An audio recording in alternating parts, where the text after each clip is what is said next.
Bismillahirrahmanirrahim. Assalamualaikum warahmatullahi wabarakatuh. Ya Rabbana lakal hamdu kulluh wa lakal syukru kulluh kama yanbaghi li jalali wajhikal karim wa 'azimi sultanik. Qulillahumma malikal mulki tu'til mulka man tasha wa tanzi'ul mulka mimman tasha wa tu'izzu man tasha wa tudhillu man tasha biyadikal khair innaka 'ala kulli syai'in qadir. تولج الليل في النهار وتولج النهار في الليل وتخرج الحي من الميت وتخرج الميت من الحي وترزق من تشاء بغير حساب. أصبحنا وأصبح الملك لله والحمد لله لا شريك له لا إله إلا هو وإليه النشور. اللهم صل على سيدنا محمد وعلى آله وصحبه وبارك وسلم. رضيت بالله ربا وبالإسلام دينا وبمحمد نبيا ورسولا. رب اشرح لي صدري ويسر لي أمري واحلل عقدة من لساني يفقهوا قولي. خذ من أموالهم صدقة تطهرهم وتزكيهم بها وصل عليهم إن صلاتك سكن لهم والله سميع عليم. صدق الله العظيم. Alhamdulillah, senantiasa kita bersyukur, bertawakal hanya kepada Allah Subhanahu wa taala. Seterusnya kita berselawat kepada Rasulullah Muhammad sallallahu alaihi wasallam, keluarga dan sahabatnya. Bapak dan Ibu sidang jemaah subuh ya insyaallah dimuliakan oleh Allah Subhanahu wa taala. Di dalam Islam ada dua hal yang merupakan menjadi aset kaum muslimin yang ketika ia dikelola dengan baik dan benar akan mampu memberikan sebuah kesejahteraan dalam kehidupan bangsa dan negara, dalam kehidupan setiap individu yang ada di dalam suatu bangsa atau suatu negara. Bahkan kemudian dua aset ini pada awalnya di masa Rasulullah SAW, di masa Khulafaur Rasyidin, di masa Khilafah Muawiyah, Abbasiyah, Utsmaniyah, Khilafah Andalus, semuanya itu dikelola oleh negara dan tidak boleh dikelola secara individu terhadap pengelolaan dua aset ini. Jemaah insyaallah dimuliakan oleh Allah Subhanahu wa taala. Dua aset tersebut adalah wakaf dan zakat. Wakaf adalah sebuah sistem yang dirancang oleh Allah Subhanahu wa taala di dalam Islam ini untuk menyelesaikan lembaga-lembaga yang ada di dalam masyarakat. Apakah itu lembaga ibadah, lembaga pendidikan, dan lembaga kesehatan. Sehingga ketika ketiga lembaga ini dikelola dengan harta wakaf oleh sebuah negara, maka memberikan sebuah jaminan kepada masyarakat akan gratisnya pendidikan, akan gratisnya kesehatan, dan makmurnya lembaga-lembaga ibadah seperti masjid dan lain sebagainya. Tidak perlu lagi celeng dan tabungan. Kemudian zakat.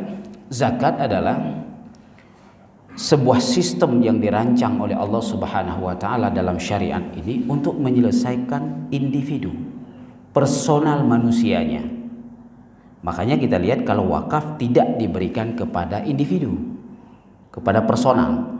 Sementara zakat tidak diberikan kepada lembaga. Apakah itu masjid, ya, lembaga pendidikan dan lain sebagainya, tidak. Tapi dia langsung kepada individu, personal manusianya. Maka kita lihat dari 8 asnaf yang ada di dalam surah At-Taubah pada ayat 60 itu semuanya individu. Tidak ada lembaga dan tidak boleh diberikan kepada lembaga. Dia kepada individu, pembagian haknya kepada individu. Nah, berbeda dengan wakaf.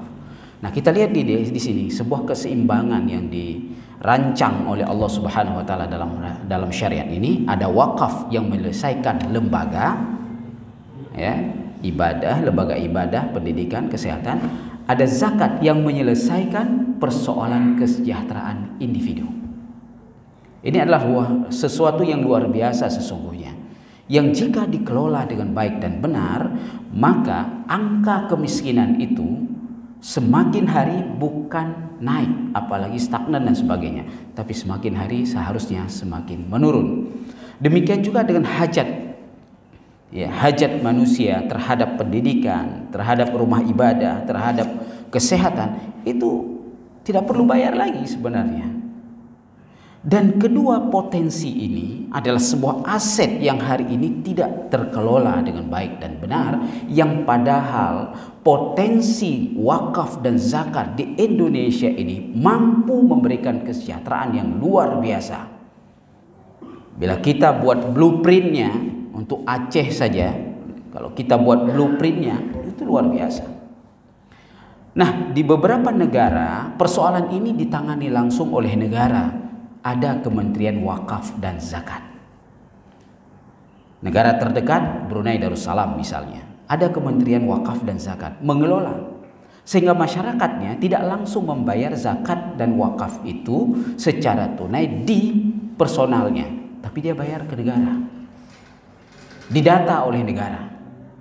Dan negara benar-benar bekerja dalam hal ini untuk mengelola ini. Mulai dari menghitung secara detil harta kepemilikan seseorang, didatangi rumahnya, dihitung semuanya, berapa mobilnya, berapa motornya, berapa tabungannya, berapa emasnya, berapa rumahnya, berapa asetnya, dihitung semua. Jadi bukan menerima hitungan dari si muzaki, si pewakaf, bukan. Hari ini para mustahik, para lembaga dan sebagainya menerima wakaf dan zakat, terutama zakat itu setelah si pemilik harta itu menghitung sendiri. Apakah benar dalam menghitungnya? Wallahu alam. Apakah dia menghitung semua aset kepemilikannya? Juga wallahu alam. Pokoknya kita tahu saya keluarin zakat sekian ya tahun ini. Udah gitu aja. Padahal seharusnya negara harus tahu berapa aset yang dia miliki dan berapa zakat yang harus keluar pada tahun itu. Maka Brunei, Arab Saudi, Sudan, Mesir, Turki itu ada undang-undangnya karena memang ada Kementerian Wakaf. Oman, ya, Abu Dhabi, Qatar, Kuwait, itu adalah negara-negara yang memiliki Kementerian Wakaf dan Zakat, sehingga negara bekerja untuk menghitung harta setiap orang, setiap individu, sehingga diketahui apakah dia sudah wajib zakat atau tidak. Nah, sementara wakaf dikelola dengan sangat luar biasa, menjadi sebuah aset yang dikelola oleh negara, sehingga di negara-negara yang ada kementerian dan wakaf dan zakatnya itu, kita menyaksikan di sana ketiga-tiga hal ini bisa gratis. Sudan adalah negara miskin. Sudan negara miskin. Tetapi Sudan mampu menggratiskan pendidikan dengan harta wakaf yang dikelola untuk semua orang yang belajar di Sudan. Bukan hanya untuk rakyatnya, tapi siapapun dan dari manapun datang belajar di Sudan itu gratis. Sementara untuk kesehatan dia hanya mampu menggratiskan untuk sebahagian warganya. Karena memang ini negara miskin, sehingga potensi wakafnya sebenarnya tidak terlalu tinggi. Nah, Sudan yang merupakan negara yang hanya sedikit potensi wakaf dari rakyatnya, mampu mengelola lembaga pendidikan gratis untuk semua orang dan kesehatan gratis untuk sebahagian warga negaranya. Sementara rumah ibadah juga tersubsidi dari negara, dari harta wakaf yang dikelola oleh negara itu. Nah, bagaimana ketika misalnya negara-negara yang lebih kaya dari Sudan, seperti Mesir misalnya, apalagi Arab Saudi, Kuwait, Qatar, Oman dan sebagainya. Nah, kita menyaksikan di sana luar biasa pelayanan negara dengan harta wakaf ini kemudian memberikan kehidupan yang begitu sejahtera kepada rakyatnya. Sehingga bukan hanya pendidikan yang gratis, nah, di negara-negara yang ada Kementerian Wakaf dan Zakat itu, kita mau belajar di sana tetap gratis. Bahkan kemudian selain Sudan itu seperti Arab Saudi, Qatar dan lain sebagainya, itu bahkan bukan hanya gratis belajar, ada uang sakunya lagi. Uang akomodasinya diberikan, uang konsumsinya diberikan, uang transportasinya diberikan, uang jajan dikasih. Kesehatannya dijamin, bukan hanya untuk warga negaranya, siapapun yang belajar di sana, siapapun yang berada di sana. Rumah ibadah terjamin, gak ada kota amal. Kita ke Kuwait misalnya, mau cari kota amal masjid, gak ada. Ke Qatar gak ada, Arab Saudi gak ada, Brunei gak ada. Karena nggak butuh kota amal. Kenapa? Masjid tersejahterakan oleh harta wakaf yang dikelola oleh negara. Nah, Indonesia sesungguhnya punya potensi ini cukup besar. Orang kaya di Indonesia ini banyak. Nggak usah kita sebut Indonesia, Aceh. Orang kaya di Aceh ini banyak. Nah, kalau urusan wakaf kan tidak mesti kaya harus wakaf dulu. Maka kemudian ketika ada lembaga negara yang mengelola harta wakaf dengan baik dan benar, ada namanya nanti wakaf tunai. Siapapun bisa wakaf, 5.000 sebulan juga bisa wakaf.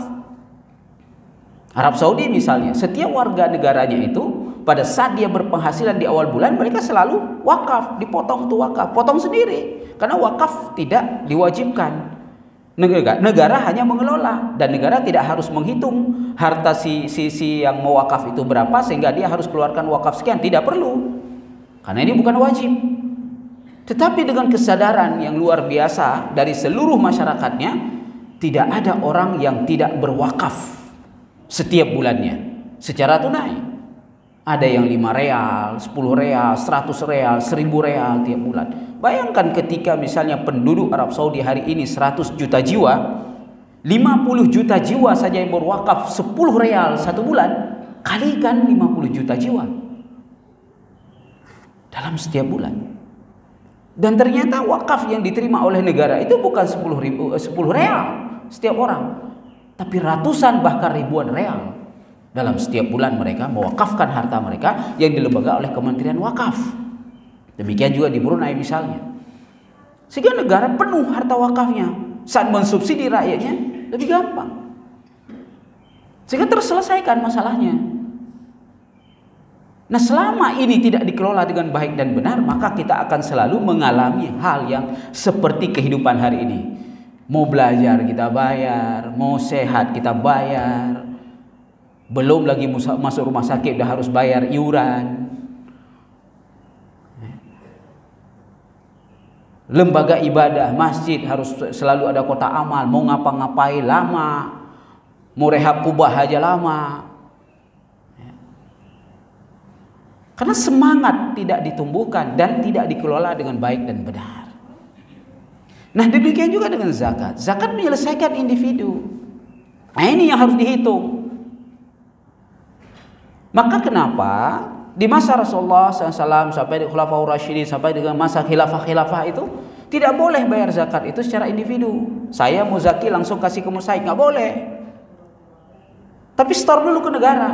Dan Rasulullah SAW waktu itu membentuk tim dengan sebuah lembaga namanya Baitul Mal, dibentuk tim amil namanya. Nah, amil ini bekerja kemana? Ke rumah, hitung.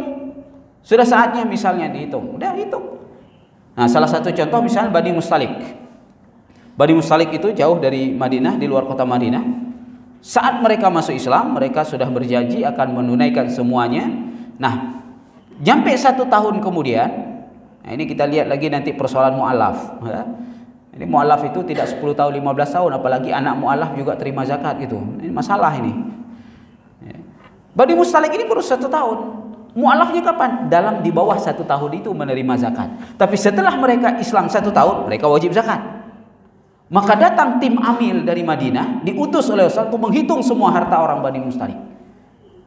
Dan ketika dihitung, itu puluhan ekor onta dibawa harta zakat dari Bani Mustalik ke Madinah. Kewajiban zakat mereka begitu besar. Jadi dihitung oleh amil, hitung semuanya. Ini berapa. Ontanya berapa, kambingnya berapa, kebun kormanya berapa, aset dirham dinarnya berapa. Setelah dihitung, maka tim amil mengatakan kewajiban zakat Anda pada tahun ini sekian, rumah ini sekian, bulan sekian. Keluarin. Jadi mereka tidak menghitung sendiri, negara yang hitung. Di masa Khulafaur Rasyidin juga demikian, terus begitu sampai khilafah Muawiyah. Nah, puncaknya di masa Umar bin Abdul Aziz. Di masa Umar bin Abdul Aziz ini tidak lama jadi khalifah. 2 tahun 5 bulan. Ada yang mengatakan 2 tahun 4 bulan. Artinya nggak nyampe 2 tahun setengah. Sebenarnya dalam rangka mensejahterakan orang, kalau mau benar-benar kelola negara itu tidak butuh panjang-panjang kali periodenya. Umar bin Abdul Aziz, wilayah kekuasaannya waktu itu 15 negara hari ini. Hari ini 15 negara. Waktu itu masih dalam satu khilafah. Potensi yang beliau kelola apa? Wakaf dan zakat. Puncaknya setelah 2 tahun, setelah 2 tahun beliau berkuasa, tidak ada lagi mustahik di dalam wilayah kekuasaan beliau yang hari ini terpecah 15 negara itu. Tidak disebutkan apakah tidak ada mustahik itu sudah muzaki semuanya, atau tidak adanya mustahik karena memang mereka sudah tidak layak lagi menerima walaupun belum jadi muzaki. Di samping itu juga ada semangat kaum muslimin yang ditanamkan oleh Rasulullah seterusnya sampai kepada para tabi'in salafus saleh dan sebagainya, termasuk di masa Umar bin Abdul Aziz, itu adalah semangat banyak memberi, bukan semangat menerima apalagi minta. Tidak ada itu dalam Islam. Maka Rasulullah mengecam mengemis, mengecam minta-minta. Jadi semangat yang ada di setiap individu kaum muslimin itulah memberi dan memberi, bukan menerima, bukan berharap untuk diberi, apalagi kemudian meminta-minta. Tidak ada itu. Yang kebalikan memang dengan hari ini. Makanya dalam Islam itu sampai dengan Khilafah Utsmaniyah tidak dikenal adanya pengemis. Tidak ada pengemis dalam Islam.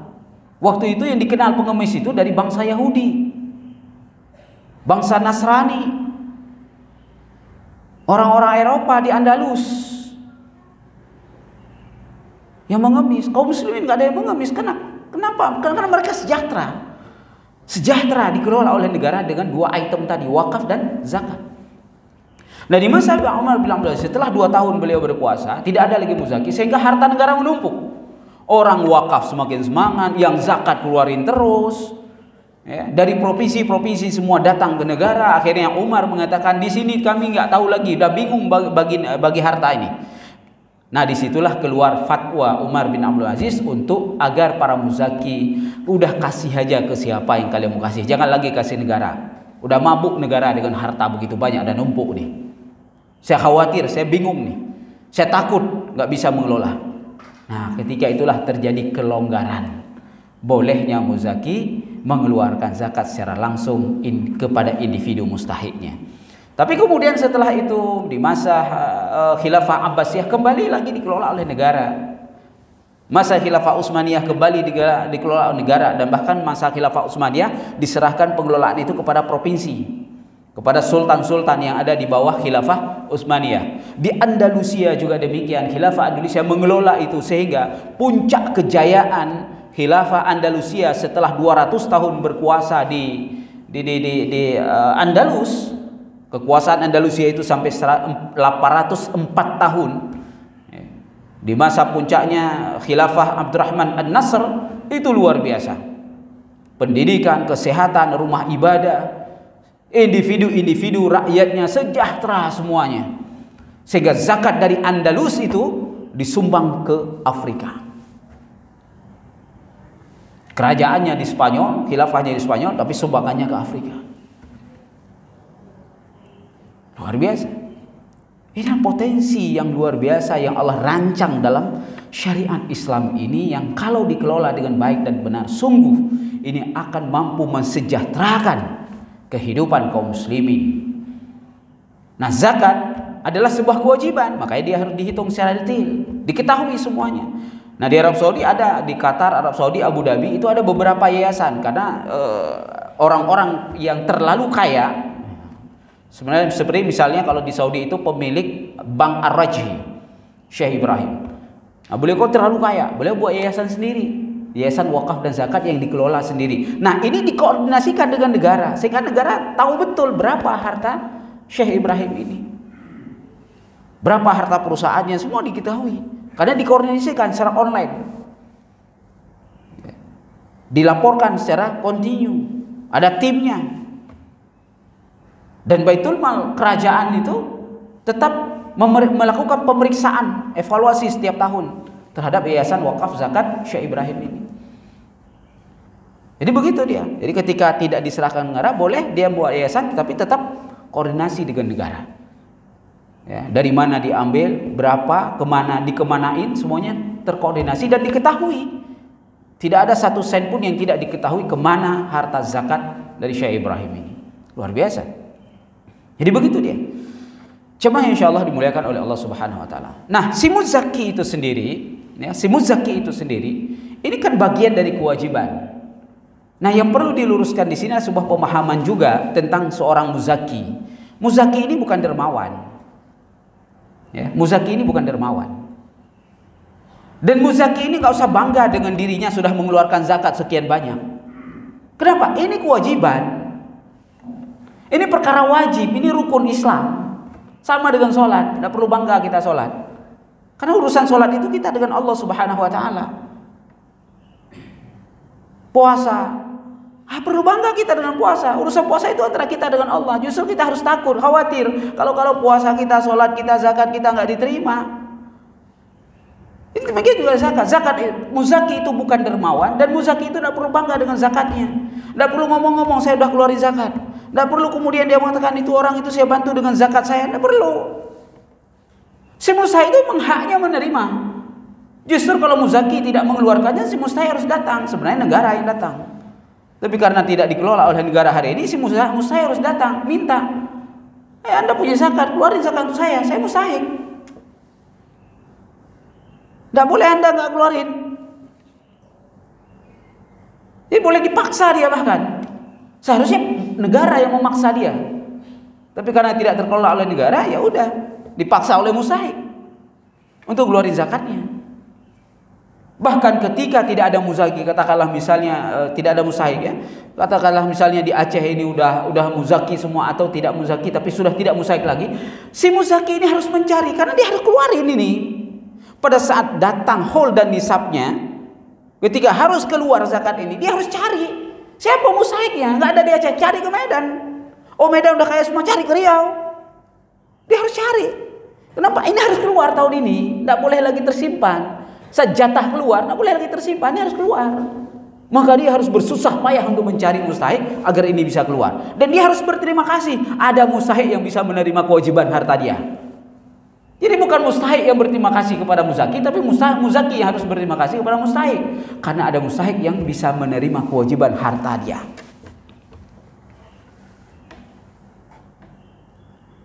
Maka kemudian teknis pelaksanaan zakat itu bukan kalau ada zakat 20 juta bagi-bagi duit 200.000 seorang. Ini keliru. Karena ya harus diselesaikanlah individu. Udah harus selesai. Jangan dikasih ikannya, pancingnya dikasih. Mustahik ini yang dibutuhkan apa? Rumah, buah rumah. Oh, habis cuma dia satu orang, berarti zakat mal saya hari ini. Ya udah satu orang, berarti kita mampu menyelesaikan tahun ini. Tahun depan satu orang lagi. Ada 20 tahun kita mengeluarkan zakat 20 juta, berarti ada 20 orang sudah selesai. Dan mustahik itu bukan seumur hidup. Nah, ini akibat salah pengelolaan, akhirnya begini nih jadinya. Mustahik itu jadi seumur hidup, bahkan berketurunan. Kakeknya mustahik, bapaknya mustahik, anaknya mustahik, cucunya mustahik. Berketurunan mustahik. Tiap tahun jadi mustahik, puluhan tahun mustahik. Padahal tidak begitu. Nah, seperti mu'alaf. Para sahabat itu mu'alaf semua loh. Tapi mereka yang baru masuk Islam seperti Abu Sufyan misalnya. Saat dia masuk Islam setelah Fathul Mekah, itu kan sampai orang-orang Ansar berang dengan keputusan Rasulullah memberikan zakat yang begitu banyak kepada Abu Sufyan, padahal dia orang kaya. Tapi karena dia punya hak, tapi haknya cuma satu kali, bukan puluhan kali. Datang mu'alaf, saya mu'alaf. Tahun berapa mu'alaf? Tahun 2000, udah 20 tahun. Masih dia mau minta zakat? Nah, sekali aja dia. Tapi selesai, bukan 200.000. Dia mu'alaf, oke. Sekarang dia mu'alaf, butuhnya apa? Kamu mau ngapain? Ternyata dia butuh 50 juta. Ya udah kasih 50 juta, selesai. Sekali kasih. Tahun depan gak ada mu'alaf lagi. Kamu udah selesai mu'alafnya. Mu'alaf itu kan orang yang sedang dilembutkan hati di awal-awal keislamannya, bukan setelah 15 tahun keislamannya. Nah, demikian juga mustahik yang lain. Ya. Dia sekali kasih, tapi memang benar-benar dia menerima sesuatu yang membuat dia bisa keluar dari mustahiknya. Nah, persoalan kemudian ada kegagalan, artinya dia gagal. Udah nggak usah dipedulikan lagi, karena memang dia gagal. Udah kita kasih 50 juta. Katakanlah 100 juta misalnya udah dikasih, udah selesai itu. Tahun depan datang lagi, 5 tahun kemudian datang lagi, mohon maaf, masih banyak orang yang antri. Udah selesaikan yang lain gitu. Jadi tidak bagi-bagi duit 200.000, 100.000 dengan alasan kalau banyak kita bagikan banyak doa orang. Nah, ini zakat, ini bukan infak, ini bukan sedekah. Salah. Kalau infak sedekah iya bagi duit 10.000 juga jadi dia. Tapi kalau zakat nggak demikian, dikelola dia. Makanya kenapa dalam Islam pengelolaannya oleh negara agar terdistribusi dengan baik dan benar, agar terselesaikan masalah umat. Karena kalau udah negara yang keluarkan kan kumpulannya banyak sehingga banyak yang bisa diselesaikan. Nah, ketika tidak demikian maka sampai kiamat ya begini-begini aja kita. Akhirnya ya semuanya bayar, semuanya nggak selesai. Yang terjadi apa? Semakin tahun semakin banyak orang miskin. Jadilah kita provinsi termiskin di Sumatera. Padahal potensi zakat cukup besar. Rumah ibadah tidak ada yang terkelola dengan baik dan benar oleh lembaga dengan harta wakaf. Karena itu tadi nggak terselesaikan, nggak terkelola lembaga. Padahal wakaf itu ada wakaf tunai yang kemudian bisa diproduktifkan. Misalnya kan kalau dulu itu harta wakaf itu macam-macam. Masjid dibangun di Cunda misalnya. Tiba-tiba ada harta wakaf sawah di Buluh Blangara sana untuk Masjid Cunda. Apa yang terjadi kemudian? Tanahnya itu tidak terkelola. Padahal itu kan bisa jadi wakaf produktif yang dimana hasil dari tanah itu bisa menghidupi masjidnya. Kan begitu dia.